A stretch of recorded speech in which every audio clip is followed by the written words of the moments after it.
Ayan mga idol. Sunog na si Jeric sa usok. Ay, sup-sup.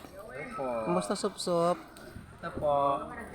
Masaya kasi nanalo kami kanina sa Saan kayo na? Anong sa pinanalunan skirting. niyo? Skirting sa school, laban-laban. Anong grade? Grade 12. Ang kalaban namin lahat ng junior high pati senior high. Anong premium niyo naman? House in lot. House in lot from Camellia Homes. Yes. At ngayon anong ginagawa mo ngayon? Sup-sup. Nag-ihiyaw po ng chicken skin. Para saan po yan? Para po sa kanila. Para sa kanila. Ayan si Sir, yung napakagaling ng boses pati si Ma'am. Sobrang galing ni Sir mag-announce sa PIBA po Sir, no?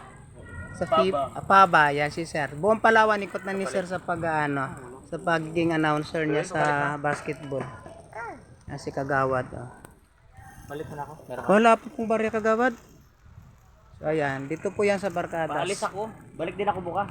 Ayan, so yan mga taga Brooks Point, baka gusto po ninyo gabil ng aming nasa barbecue, ayan, iba-ibang klase.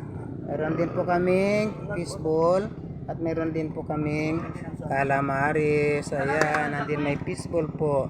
Ayan, at syempre po meron din kaming burger at meron din kaming mga milk tea, ayan. Pasensya na, sinulat-sulat lang po namin dyan sa sa tawag dyan, illustration board. So ayan mga idol, baka may tempe pumasyal dito sa sa plaza ng Aribungos sa bayan ng Brooksville. Pasyal po kayo dito mga idol sa pisto namin. Dito po sa Barangay Plaza ng Aribungos. Ayan. Bye-bye. Maraming salamat mga idol sa panonood. Ayan. Thank you so much.